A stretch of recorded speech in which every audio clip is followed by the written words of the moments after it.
Welcome to FDIC.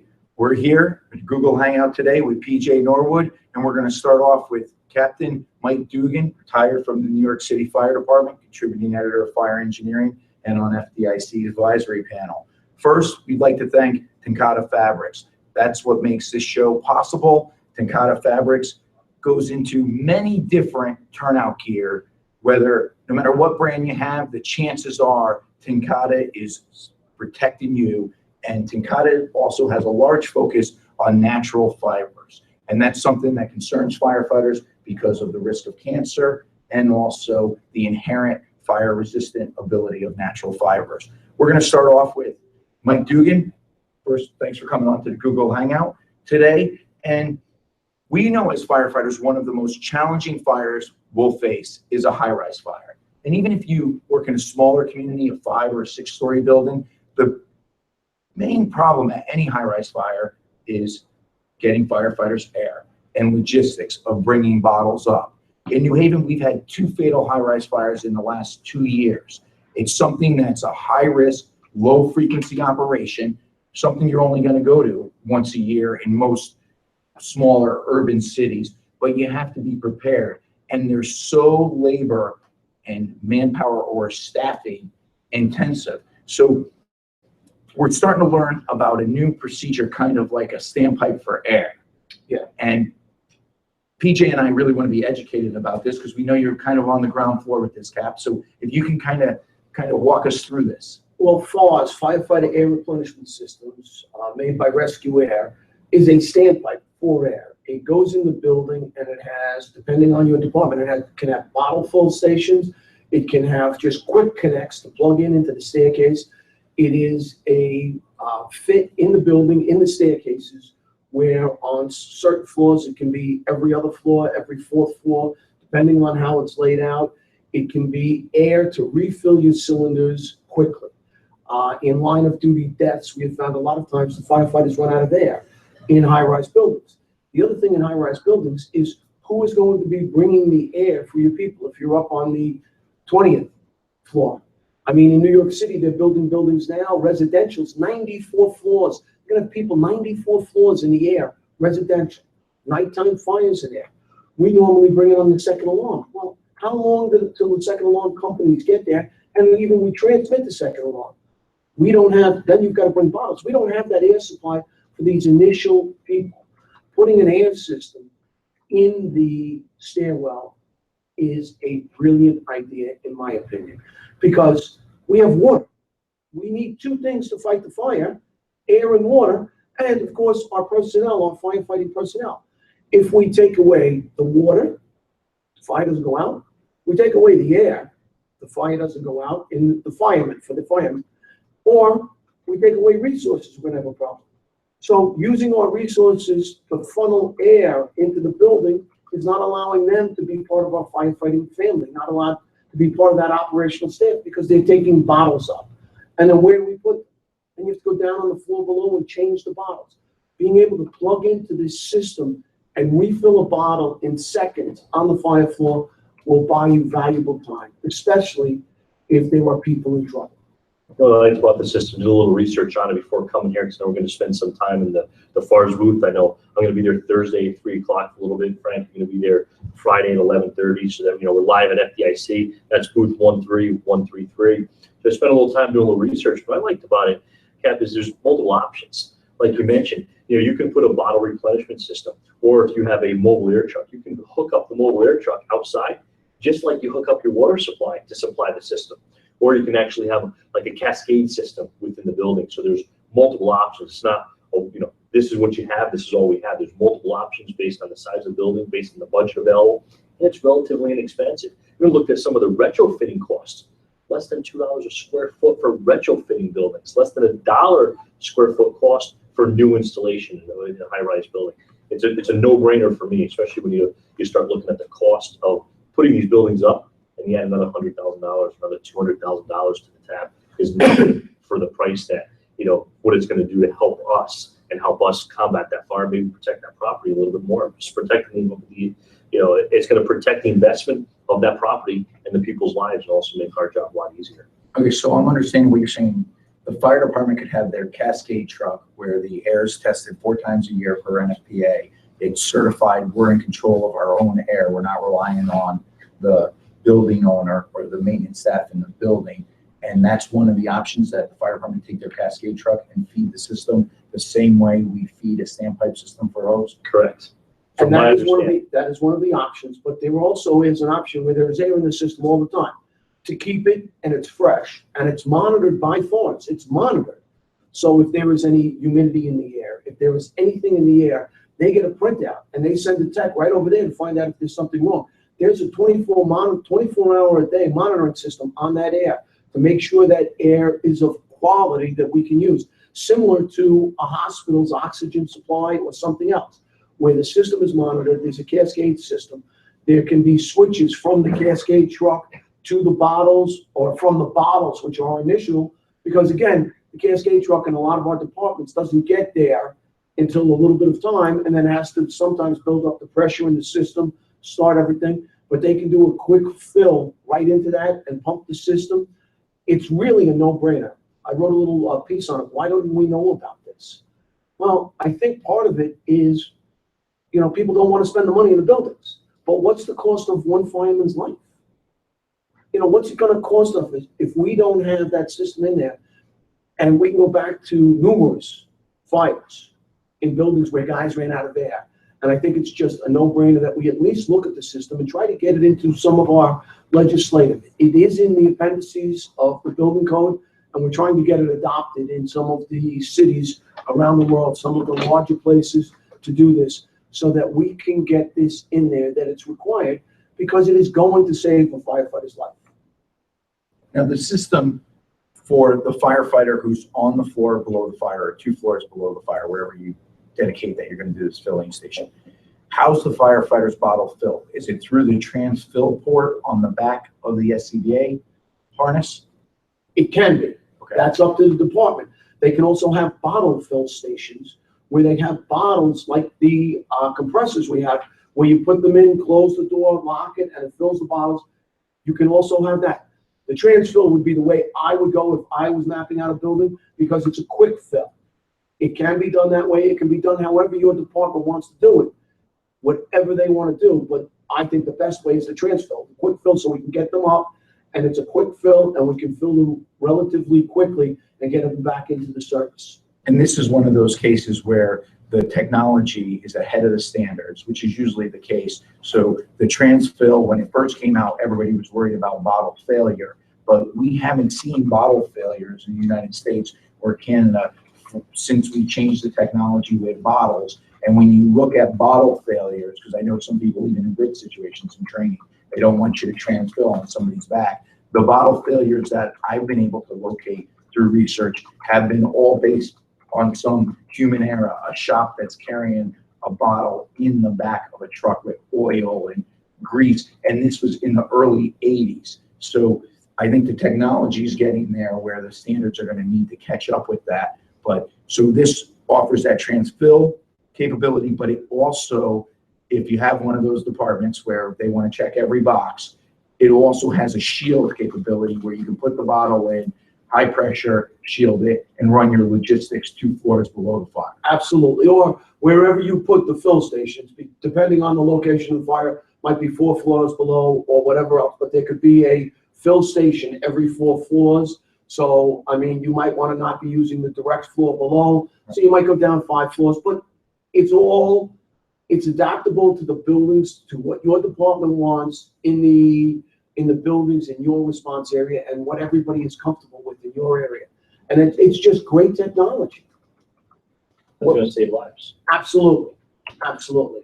And I mean, high-rise fires, as you said, they're low frequency, they're high risk, and we are building, if you read fire engineering and you read some of the Jack Murphy's articles about what's too much, how far up. I just took some pictures in Brooklyn the other day of a building that is made out of cargo containers, and it's 5 stories high.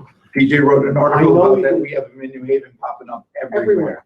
They And look like regular houses. If you're not out pre-planning your district, you may think that you don't have them in your area. They're everywhere. And the ones in Brooklyn were very interesting because they put the windows inside and cut out parts of the sides of the buildings. So now the windows are almost protected. We can't vent them very well. So again, there were different buildings, different types, and we can use these different buildings. If we can get this into these buildings, especially the high-rise buildings, it's going to be a huge, huge impact on firefighter safety. Not only for the firefighters' air, but it's also going to free up, when you have control of the elevators, it's also going to free up elevators to move your personnel for a fire attack. And if you have a rescue situation, if they're escorting people down when you have control of the elevators, because logistically you're filling those elevators with bottles. They're labor intensive to carry. You see some departments come out with those straps carrying 2 bottles, but logistically, it's an absolute nightmare to go to a high-rise fire. You know, we're focused on the firefighter safety. What's our mission? Save lives. It gives us the ability to do that. If you bring up some firefighters at 12, 15, 24, by the time they get there, they walk those 4 stories, say they take the elevator to 2 stories below or 4 stories below. They might not be in the right condition to now carry all that equipment and now go to work. So we're giving them the tools to do their job more efficiently, to save and civilian lives, protect the property, and do what we're supposed to be doing, not focusing on our carrying all this equipment with us. Well, this sounds like a great idea, and they're at booth 13133. We're all going to be there supporting them. That's what FDIC is all about. It's the place to learn, pick up new techniques, touch things, put your hands on it, take a class. You got to come out here to FDIC to listen to Bobby Halton talk. Take classes from PJ Norwood, Mike Dugan, Howard Blythe, some guy named Matt from FDNY, who was a honorary Indianapolis police officer last night, helping with crowd control and keeping Indianapolis safe from firefighters. Nice. Very important to be good neighbors. Mike, can you say your website and My website is captaindugan.com, and we're going to be doing some stuff with Mike Galliano. I am also going to be at the booth with Mike and Ann Galliano, and it should be a lot of fun. Please stop by and see us at the FARS booth, and I appreciate it, and thank you all very much. Mike, thank you very much. Thank you. Great seeing you. Thanks. Have a great show. Have a great show. Take care. So I'll bring the next guest in. Want to mention that we know that this show is always sponsored by Tenkata, and they're great supporters of us. They're great supporters of fire engineering, FDIC, but more importantly, they're supporters of firefighters across the country. If you're here at FDIC, stop by and see them. Booth 2023. Say hello, see their products, see what they're offering, see what's new, see what's old that's still working, and just thank them for their support. Like we always say, it doesn't matter what manufacturer is assembling your gear, the fabric is what's most important. And the fabric made by Tenkata is a superior product. Stop by, say hello, see what they're offering, and tell them thanks. Thanks from us for supporting the show. And they'll walk you through a hazard assessment, how to buy PPE. It's not just a fabric company. They're a people firefighter company. They're willing to help you answer your questions. So if you're going with one gear manufacturer and you're comparing it with another, this is another kind of independent resource that you can go to. I'll be stopping by their booth 2023. I know PJ would, but we'd really like to thank Tenkata for being our sponsor to the show.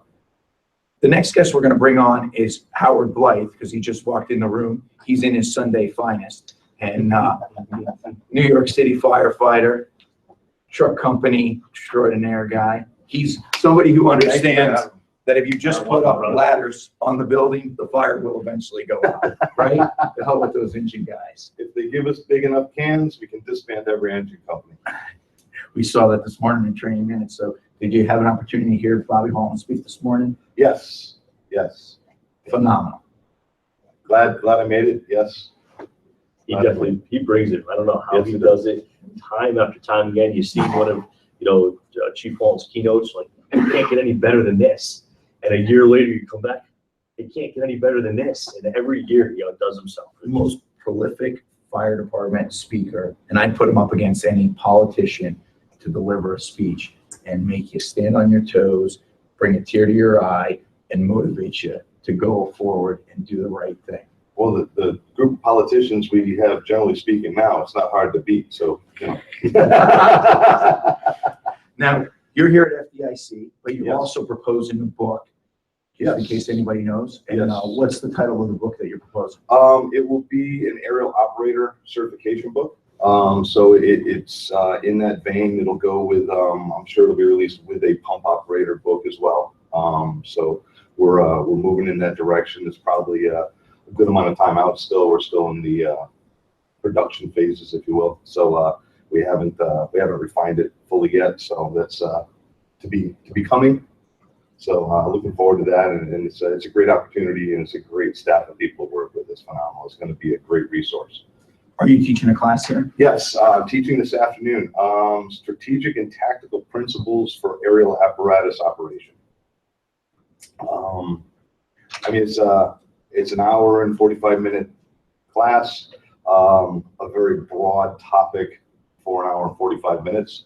But basically what it's going to do is going to focus in on a few general areas within aerial apparatus operations, it seems, whether it's supporting confinement or master stream operations or you know, whatever it is your department uses your aerial device for. So it's really kind of a little taste of each of those areas, and just talking about some design characteristics, some strengths, some weaknesses, basically getting you kind of thinking out of the box a little bit about your device and defining for some people, maybe, you know, giving them some clarity in areas that are more broad than they'd like. So, you know, I try to make it as interactive as possible, but it all depends on, you know, your department, and, you know, everyone comes from an area that they feel is unique, but a lot of us face the same challenges. You know, I get, when I teach classes a lot, oh, you're from New York, you know, you got a lot of manpower, and I'm like,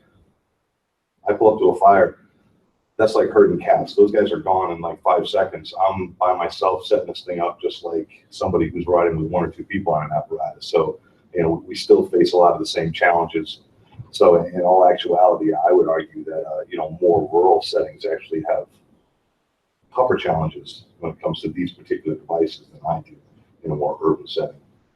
More trees, wires? Yeah. Howard's talking about thinking outside the box. PJ, I'm sure, has been out here burning boxes. Can you tell us about your hot class? Because I heard it was successful again. I heard people in the hall talking about how great the class was. Your class and Matt's class, which was, what was Matt's class out here this year? Tactical strength and conditioning. He had I'm tired just listening to I that. know, you should have seen it. They were going like crazy. I told them, I said, do you need me to come help? Do like a before and after kind of. He wasn't interested. He wasn't interested. Tell us a little bit about your hot class, PJ. So we, you know, again this year, second year in a row, working in the fire flow path, we assembled instructors from FDNY, Cobb County, Georgia, Los Angeles County. The guys with the funny helmets. Yeah, the guys with the funny helmets, the token Connecticut firefighter here, and also the great doctor from Sweden talking about fire behavior. And we're basically we showed them 2 years in a row, over 400 students now in 2 years. Now, you know, we have this concern of this flow path, and we have these firefighters who feel that some of the messages, we just need to stand outside and fight the fires because we can't be in the flow path. We're trying to make them realize that the flow path, yeah, it's a reality on every fire ground. It's there, but how can we still get inside, do the job that we need to do, but control that flow path a little bit? You know, work a little bit safer so we can go a little bit farther, so we can make that grab, we can make that rescue, and have successful extinguishment. There's a lot of firefighters that are very concerned now because what they're learning from, even from us, on fire behavior and fire dynamics and seeing how the fire really behaves. So they're getting some of them feel like they might be getting a little gun shy and feel that we should be transitional attack on every fire, which is not the case. It's not the message. It's a great tactic in the right time and right place. It's not for every fire. So we're trying to show them when the right time is. If you're going to perform that tactic, how to do it properly, but how to get in that front door, how to force the door, how to make that push, but also control the flow path that you're working in.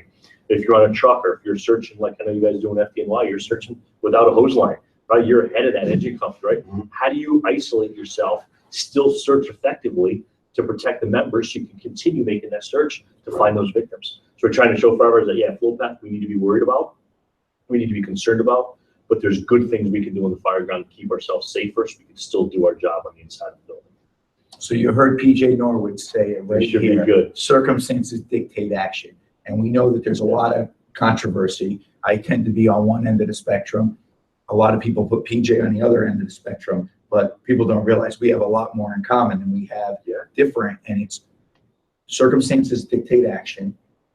It's not only what the fire dictates, but also what your staffing dictates. Different departments with different staffing have to do truck company operations and engine company operations to meet the needs of the public, but also you have to meet the needs of your firefighters with the staffing you have. Too many people are taking this issue. They're taking a myopic look at it. They're not stepping back a little and really listening to what everybody say. Couldn't agree. They're picking one piece of it out and then they're saying, oh, well, I'm against this. The one thing I will say, controversy is always good because it always moves things a little bit further. So while you take a little flack now, that means you're usually over the target. So I think that's a, We're making it's a great good progress. thing. Teaching side by side with Captain Cirillo from FDNY, talking about door control. 4 and 5 members on an engine company. Talking door control with myself, or my guys are pulling up with 2, the driver and the rider. Speaking door control from LA County, where they're putting 3 on every engine. So we're trying to give all perspectives of how we can still do the same job. The same things still need to occur in the fire grounds, but how can we do it successfully with our staffing to still do the job that's needed on the fire grounds? And it's a challenge, but it's working because the students are learning how to apply the tactics that are needed based on the incident. So actions dictate. Circumstances dictate action. actions. That's got me out of a lot of trouble over the years. Chief, I swear, the circumstances dictated action. I want to take a second to point out that Frank worked in the word myopic in his little talk right there. We have an attorney as our next guest. So I had to raise the standard of my Google Hangout today. I wrote the word down here. Did you look that up last night? He got the Holiday Inn Express. But one of the things that you had mentioned, PJ, is that people take these classes and see certain scientific data, or they read certain things, or they take a certain training class. And I think part of the issue is, and a trap that you need to kind of avoid falling into is the fire service in general always tries to gravitate to a one-size-fits-all solution to things. And as you just pointed out, certainly from a staffing perspective, that's just not the case. That things need to remain fluid at some level. We need to define our end objective. How we get there from one department to the next may vary. But to me, when you take these classes and when you educate yourself and train and all of that stuff, the one component that needs to bleed through all of it is discipline. Whether I'm on my truck company that has a complement of 6, or you're on a company that maybe has 2, or anywhere in between, those people need to be disciplined regardless of crew size or objective or whatever it is. That discipline is what's going to carry you through it, and have people taking the right actions at the right times to affect the change. And being aware and educated about all this stuff is key to that. It really is. And that's like Frank loves to beat me up because he says I'm the only fireman in the country that plays with dolls and dollhouses. But we try to show them that, look, when your actions are going to affect the fire ground, all too often we're taught the positive. You stretch in, you put water on the fire, it goes out. You cut a hole in the roof, the smoke, heat, and stuff goes out. But we're never taught the negative piece, which is we all know. I can't say what's been told me, but I'll kind of edit it. It says if you've never screwed up, you've never been to a fire, right? And every fire doesn't go perfectly, but we're never taught about the negative side. We're not taught about the negative side of ventilation. We're never taught the negative side of not getting water on the fire. We're never taught the negative side of forcing the door and just leaving it wide open. We're only taught the positive side. And we have to look at the negative side, because when it does happen, they put water on the fire. How many times do we stretch short, right? It happens. It happens in the fire ground. And it may not be the firefighters or the officer. It could be the situation. It could be the building. A line could have got hung up somewhere, right? And that jeopardizes our safety. So when those things do happen and we're not getting water on the fire, what do we need to do? Because we still need to fix that. We're putting ourselves in a bad position. And sometimes it may be not, besides adding line, okay, how are we going to isolate our positions? How are we going to hold off and communicate with the truck company to make sure that the truck's not ahead of the engine company now, so we don't have that negative thing happen? So it's all working together, communicating, and like Frank said, we're really all on the same page. Even if you have these two sides, it's really not two sides. When you really listen to the message, it's all the same. Well, if you look at our DVD series, Tactical Perspectives, a little shameless plug there, but the fact of the matter is we were ahead of the science, and we were ahead of the science because we learned from people that we stand on their shoulders today. And that video series with Live Fire was all based off sound truck tactics. Howard Blythe was the one who taught me the corner trick. I get credit for it because I wrote an article about it. I learned something from somebody, put an article on it, and then all of a sudden it's yours. But, you know, the corner trick of getting to the door quicker in a corner bedroom by just simply, when you're going in the window, moving away from the opposite corner to shut the door, the outside corner, to shut the door. In a smaller home may only be a foot. In a larger home, it may be 3, 6, 9 feet. It may mean the difference between you shutting the door, isolating your position, or getting pushed out by fire. Right. So we're always learning things, and that series is still relevant today because it came down to discipline, vet discipline, understanding the environment that we're operating in. And as Tommy Brennan used to say, it's our job to control the building. I think that, you know, Frank, you bring up a great point that you know, the tactics and the lessons that were learned through repetition in previous generations, where we built a lot of our knowledge from through their experience. Now, as science is kind of catching up with it, I think it's important for us, and to me, I feel an obligation to merge those two and understand exactly what happened, and not take the approach that one thing is going to override the other or supersede the other, that just because we have some data, that means that all that experience is out the window. That's not actually the case. So we can reconcile that we need to experience reconcile the with two science. and understand what happened. And at that point, we're really able to make some really sound judgments and tactics and principles based on, now it's science and however many years of experience behind someone like a Dunn or a We had that experience. We still have that experience, Right. but technology surpassed us, right? They were doing door control and they were looking at flow paths long before SCBAs, right? Because they need to know how far they get. They were using flow path to their advantage. But then we got great PPE, we got SCBAs, so the environment didn't really matter so much. But now the environment is starting to surpass that because of modern fuels, and we forgot about sound tactics. And I love telling the story. What's old is new again. My very first forcible entry class, by Rex Morris, I clearly remember he had this vice grip with a small chain on it, welded to it, right? And he taught us how to force the door. If you grab that chain and close the door, why? Because we're controlling the door. Back in '88, he was putting a focus on controlling the door. But then, as we got into the 90s and our PPE got so good and our SCBAs was really so good and it was mandated, we didn't have to worry about controlling the door as much. We could just get in farther, we could push it farther, we're protected. But now the fuel environment is getting so volatile that we have to get back to those basic, very, very basic pieces of controlling our fire grounds. And it's funny when you talk to some of the guys that have been retired for many, many years, and you realize talking to them that some of that stuff maybe got lost.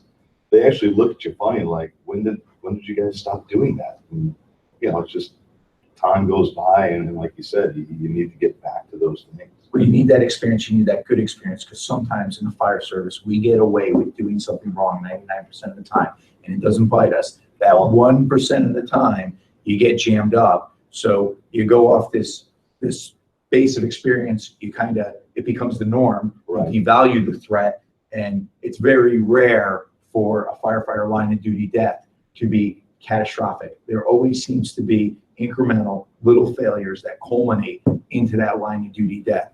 So with reconciling the science, if you have the proper staffing, you can be aggressive, because no unconscious victim has ever been saved by a crew standing on the outside. So, but you have to evaluate your staffing, the fire, the building construction, and what tactics are going to work for the community that you work in. That keeps us safe, it keeps the civilians safe. You know, we're protecting property and saving lives. You want to tell us a little bit about TNCADA, and we're going to move Howard to the other side of the couch. We're not going to let him leave, because we know you're the college professor from the University of New Haven. You might have a track down question. outside. Oh, is he there? Yeah. Bring him in. Thank you guys very Dave, much. come on over. So again, TNCADA, this show each and every month. So Frank Ritchie and myself, we host this Fire Engineering Google Hangout the fourth Wednesday, right? It's the fourth Wednesday of every month. We go live for an hour. We get to sit here and talk about the fire service and firefighter safety products.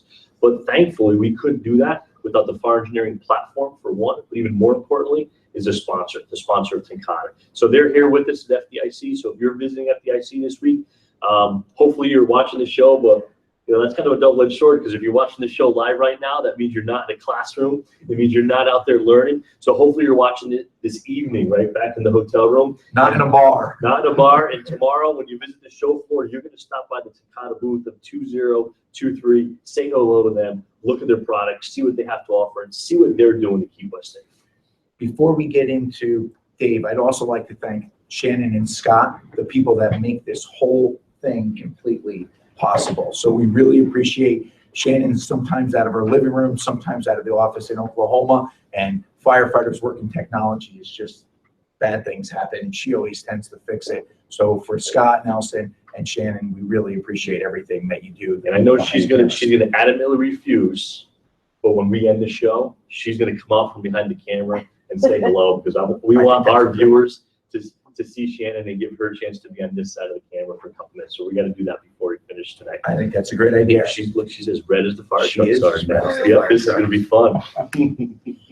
I'm proud to have an FDIC first. We brought in Frank Ritchie with an attorney. Imagine that. We brought in an attorney who was a prosecutor in the Chicago area, and he has been writing books on the United States Constitution. So how do you reconcile that with a constitutional lawyer and scholar who's a noted author coming to the fire service? And right now, it's my honor to introduce Dave Chaconis. Shostokis. Shostokis. Shostokis is the typical spelling, yeah. And his book is Constitutional Sound Bites. It's his Lithuanian heritage. I'm a little bit Lithuanian. I still can't pronounce it. But Dave and I are currently working on an article on the importance of the firefighters' oath. But before we get into that, being at FDIC for the first time, a lot of our viewers have never been to an opening program. 35,000 people from around the country come to FDIC, but not every firefighter can make it. What's your recommendation after this morning's opening ceremony? Don't miss it if you have the opportunity. The inspiration, frankly, I know that are geared in some ways to firefighters, but the fact is it's value and experience for any American, because the inspiration that comes from that relative to the message that Robert Halton had about duty and service and the American values that are put forth that people share, and the sacrifice that we saw. I counted when they went through the roles of the firefighters lost in action in 2016 in the line of duty. It was 94 that I counted, and it was just, and I was thinking that's one every 3.5 days. And people don't know, and not only folks. The experience is not only good for firefighters or people in the fire service. It would be good for any American to be able to appreciate the values that are expressed in this sense of duty that comes out from seeing this opening ceremony. It was just moving at so many levels. Dave and I were talking, and every firefighter in America swears an oath to the Constitution of the United States.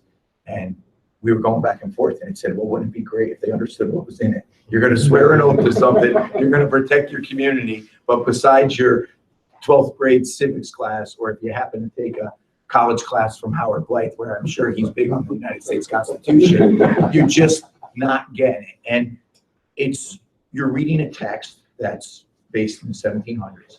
So that's based on even earlier documents. So it's hard for firefighters to even understand it, how it affects the oath. So can you explain the history of oaths and how the fire service, police, and the military came to having an oath of office? We'll give a little bit of a preview to the article you and I are working on together to bring that together. But Article 6 of the Constitution provides that not only members of Congress and members of the federal government, but every judicial officer, executive member of any executive branch, every government official across the entire state, across the entire United States, is mandated to take an oath to uphold the Constitution of the United States of America. Now, oaths were very, very important to the founders on a number of levels.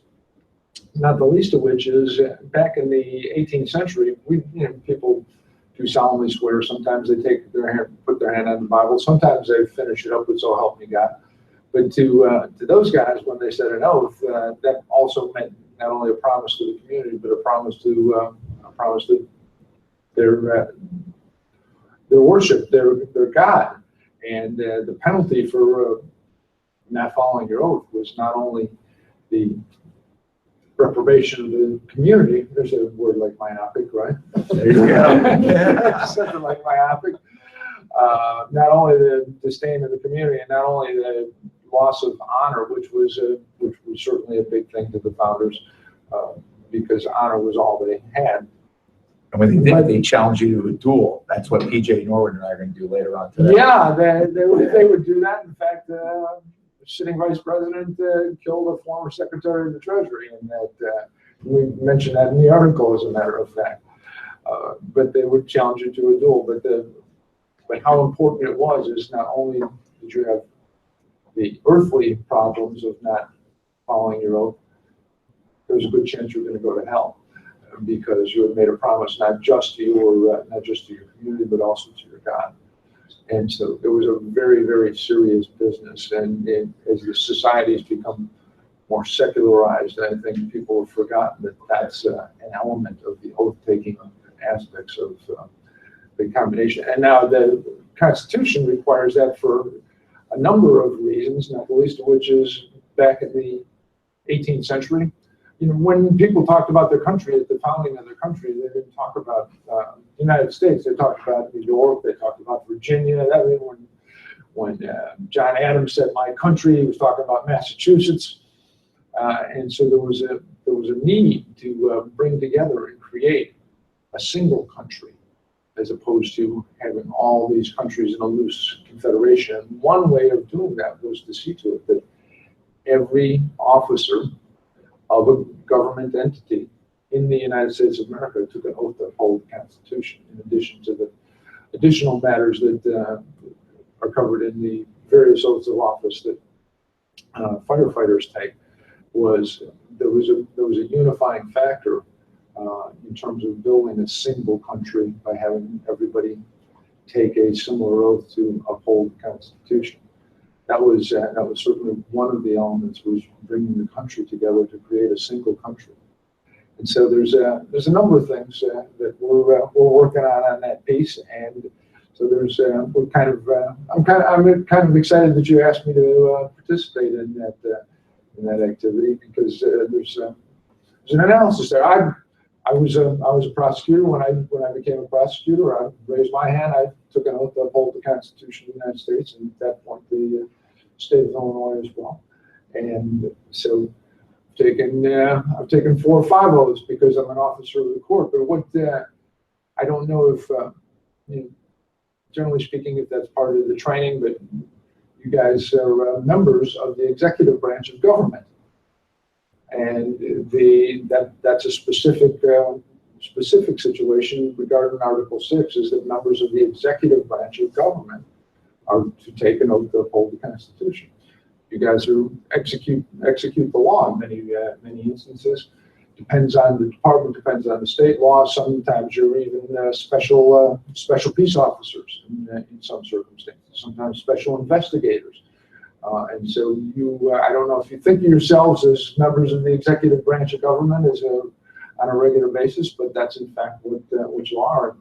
You fall under the purview of that Article 6 of the Constitution. And firefighters were always firefighters in times of peace and soldiers in time of war. And the fire bell, going back to the 1600s, was always about calling the colonists to arms, but also to protect their communities from fire, with Ben Franklin being the first to establish the fire department in Philadelphia and fire watches in Boston. So we have a proud history with the fire service and our founding fathers. And I recommend reading Constitutional Soundbites. We're going to put up Dave's Twitter post. And here's the thing.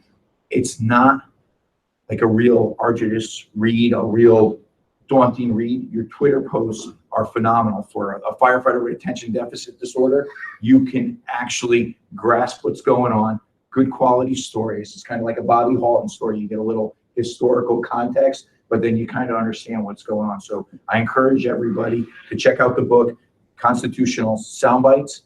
It's got Ben Franklin. Ben Franklin, the founder of the fire headphones on, service, and is on it.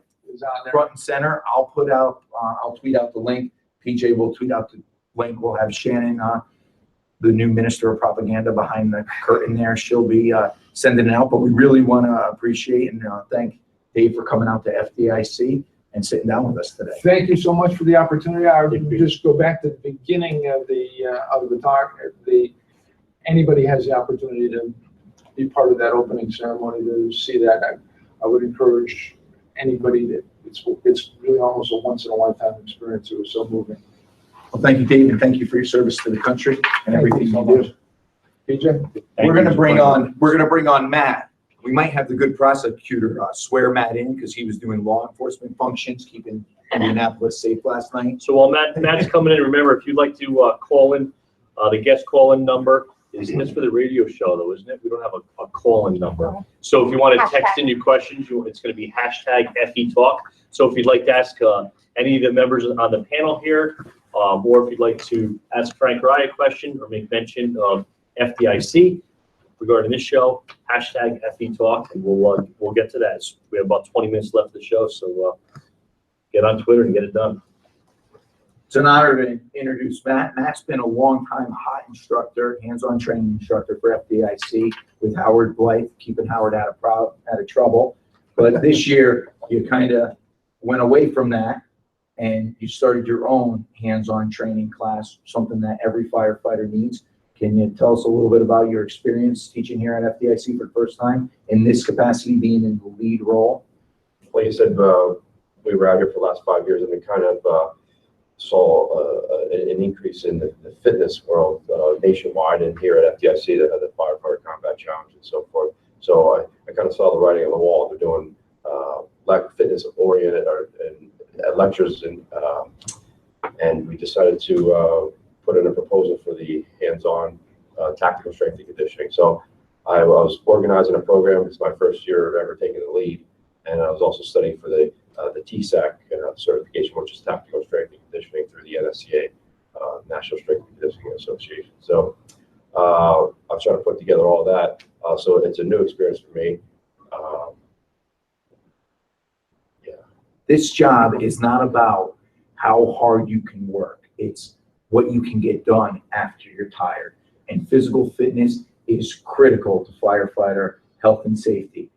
I'm broken, overweight, usually hungover. The academy classes love when I walk in until they start running with me, because I still run 3 miles every other day, or at least try at least 3 times a week to stay in shape for the job. So I think this trend of making fitness kind of fun, because I saw some crazy things. I can't believe you got firefighters to do it after being at FDIC, but there were some crazy things that you were doing on the monitor today to get people in shape that we saw on the big screen. When we broke it down to, I just took it in New York as a mental preparedness immersion. So we broke down like what it takes to be operational readiness and to be a good tactical athlete. And we broke it down to your skill set, or what most people are here for, your drills, your training, your learning, increasing your education, and then also the physical fitness, and then the mindset. So they're pushing those, like I said, the situation awareness, the attention to detail, and the whole mental control aspect of it. And we were just gonna touch on or excel on the fitness aspect of it.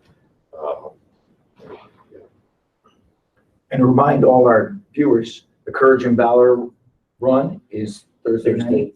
So we expect to see everybody out there. PJ will be running. Matt, if he doesn't know he's running, he'll be running now. I don't think you'll see him run. I think he's going to be a little heavy. Yes. That says a lot. One year on the run, there was a guy from Australia dressed up in a plush kangaroo costume, and I couldn't catch him. So, and he had big feet. So now, what you're doing with physical fitness here, a lot of our viewers are real familiar with the CrossFit phenomena. So is this totally different, similar? Can you kind of expand upon that? Like I said, the guys I came with and myself included, went and got our certifications through the National Strength and Conditioning Association, and all my guys have their degree, their bachelor's degree in exercise science, and they got the certificate through the NFCA. Okay, so these aren't just a bunch of truck firefighters. These are guys that are taking this to a new level. This isn't a fire department certification. This is is it physiology? Is it? Yeah, they started out with exercise physiology, bioenergetics, biomechanics, and we take we go one step further and into the tactical realm, which is fire department, police department, and military. So what they do is they we don't train muscle movements. Like, we're trying to get guys out of the isolation, train one body part. And as a tactical athlete, you're using your whole body. So we train the whole body and we mimic movement patterns. Also taking a look at the common injuries noted throughout the tactical athlete too. So however important your aerobic capacity is, going out and running 5 miles and neglecting the strength aspect of it. And that's why a lot of the common injuries in the fire department are lower back and shoulders. So we're not focusing on strength and building strength, because you're 200 pounds and then you have 100 anywhere from 70 to 100 pounds of gear on you. You have to, through adaptation and progression, have to build up to that, and it's kind of steer away from the aerobic, however important it is. So we went in the fire service. We need to have all 3 energy systems. You need to have that explosive power. You need to have, and as well as the endurance and strength component. So we try to tailor a program design around that. So we were into prehab and rehab to prevent injury, diet, the strength component, and then conditioning, and then flexibility, stability, mobility, and strengthening the whole body, mainly the whole posterior chain. And that's so important. It's also important with firefighter rehabilitation. When I had shoulder surgery, I told the doctor, I just want to go to work. I was assigned to a position and just hit a tire with a sledgehammer. If I could do that, I'll go back to work early. And he laughed at me and he said, "You can't do that. Insurance won't cover it." I said, "So you're going to have me do this and a couple arm pulls, and then you're going to tell me to just go back to work. And I'm not going to know whether I have the strength, confidence to actually complete the task that I may have to complete, because there's no way to replicate what firefighters do." And we started a program where they took on exactly what you're talking about, where now when a firefighter gets injured, they take on a full body approach. They actually duplicate the functional exercise of a firefighter and essential job functions as a later part of work hardening. And it's been embraced by the International Association of Firefighters. It's been embraced by the I-Chiefs. And I think you're going to see your training kind of come to the fire service. And it seems to be growing each year. But this is the first year we're doing this tactical thing at FDIC. And I heard a lot of people talking about it in the hallway, PJ's class and your class. So that speaks volumes for you, because there's a lot of great instructors out here. So you should be really proud of what you accomplished. And we're really hoping that you come back next year. And, we expect to see you and Howard run the race on Thursday. On Thursday night. I'm a Clydesdale, Frank. I am a Clydesdale runner too. That's what I call myself. I'm a Clydesdale. And it's a new program for the NSC. They actually just came. I studied off of the old National Strength and Conditioning textbook, and now they have a book geared to the tactical athlete. We studied the typical book with like your anatomy, your bioenergetics, your biomechanics, and then through the TSAC reports or the TSAC journals, they hit home the points and specific to the tactical athlete. But now they have a whole book, so it's fairly new, a new program, and we're just trying to get people the information out there and how to properly train. And again, number one rule is to not get injured. Now, I met some of your team last night. Could you mention your team so our viewers could know who you're working with here? Because they've had a big impact on this program as well, correct? And again, initially, I didn't know. I wanted to take on firemen with this, but because it's a new certification and it's a lengthy process, I studied for 8 to 10 months to complete my tactical strength and conditioning facilitator. So not a lot of firemen have it. So I train at a sports performance gym. So like I said, those 5 of us that came, all 4 have their degree in exercise science and their degree, their certification in the NFCA. So they do this every day, 5, 6 days a week. They're doing a program program design. They're assessing people, their biomechanics, and we want to try to work from the ground up. You got to crawl before you walk in your fitness program, so we don't get injured, and learn those foundational movements. So, now I gotta say, as a runner, I know you can't tell this year, it's been a pretty rough year for me physically, but as a runner, I was running for a couple years, ran a half marathon, felt great. And then I was introduced, I had another injury, I was introduced to the TRX and the DVRT sandbag system. So I stopped running for a year. I focused 3 times a week on the TRX system and the sandbag training. Went back to running for 4 months, ran another half marathon, and I crushed my time from the year before because I was focusing on just such a small set of muscles for running. It used the same muscles every single time. And when I went to a total body system of strengthening my core and my entire, I was in the best shape of my life because it wasn't focused on, you said, just biceps or just legs or just backs. Every time it was the entire body workout. And what was good for me is it was individualistic. You could go in a group setting and you could work as hard as you needed to work, or you could work that day. So me and Matt, if we were doing like a TRX system next to each other, he'd be working much harder than I was, but we could still do the same exercises at the same time. So we're still working the same parts of our body and strengthening, but at a different level, which was individualistic. So it was an excellent system. Yeah, and a good point too. Like as far as running, you taking that break, and that's what we try to do in the TSAC program design is constant variation. That way, we're not doing the same thing over and over again, and therefore we're having constant variation, and we're not adapting all the time, and you're not going to get those overuse injuries. Okay, and you're not hitting those plateaus, so you're increasing your performance. And there's different ways of hitting your anaerobic and aerobic limits and increasing your endurance without doing the same thing over and over again, i.e. a full body workout, a row machine, steps, and you're always increasing your capacity there without, the constant impact on your joints and knees from a long, extensive run. Do you have any articles that some of the viewers today can look up on Fire Engineering, or a process of writing an article? Again, this is I just got certified 2 months ago, and this is a relatively new program. So what he's saying is he's in the process of writing an article for Fire Engineering. I'll make sure that AJ and I tweet it out, and we'll go from there. Matt, we really want to thank you for coming on the show today. Thanks for all you do for FDIC, firefighters across the country, and the citizens of New York City. Howard, thank you very much. What time are you teaching today? 3:15. 3:15? Wabash 1. Okay, I'll take a stop there, and we're going to talk to one of our vendors that uses Tenkata fabric and talk to them about their experience at FDIC. Thank you very much, sir. Thank you, Smith. Thank you very much. Thanks again. Thanks. We'll see you this afternoon. And I talked to the mayor of Indianapolis, and he really appreciates your crowd control response last night. So thank you. Come on in. So again, we have about 10 minutes left of the show today, so hashtag FE Talk, and we'll get to your questions. If we see it after the show, we will get back to you as soon as possible. We want to answer your questions and kind of bring you into the show. Come on in, it's okay. They like to just hear me. They don't want to see me anyway, so welcome, guys. We're pretty informal. FDIC is not only about the training and the classes, the lectures, the hands-on. It's also about our vendors. Vendors and our sponsors help make this all possible. And also, this is the place to go. If you're buying a piece of fire apparatus, if you're buying a piece of turnout gear, you can find everybody in one house. And it's like a perpetual running meeting.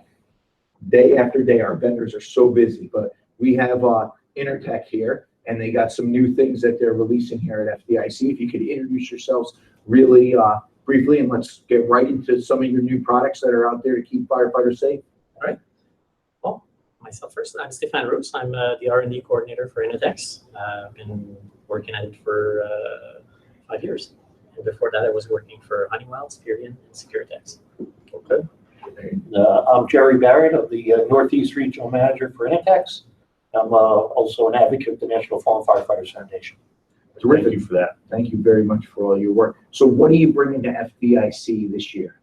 Well, it's last year at FDIC, we introduced a unique product, the Intertex Energy. So it was first set of turnout gear that actually focused on some of the key points of what we have to deal with as firefighters. It looks like your abs, PJ. It is, right? It's like the back. We all, This we all was have a abs model. like This was a model. We all have abs like this. Some of us should just cover it a little bit more and you can't see it. So we do it. Absolutely.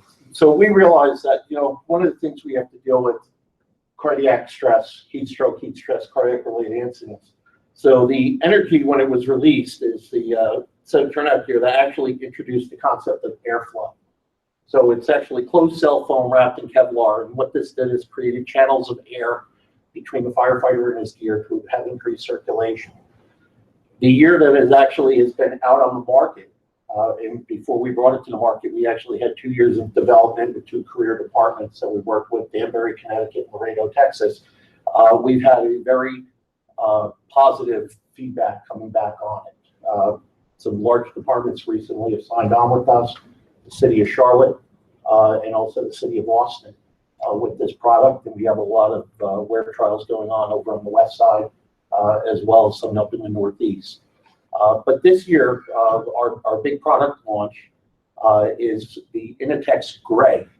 And Stefan, if you would like to talk a little bit about that. Inatex Gray is a new technology that we're introducing this year because of all the particulate protection that we want to bring in.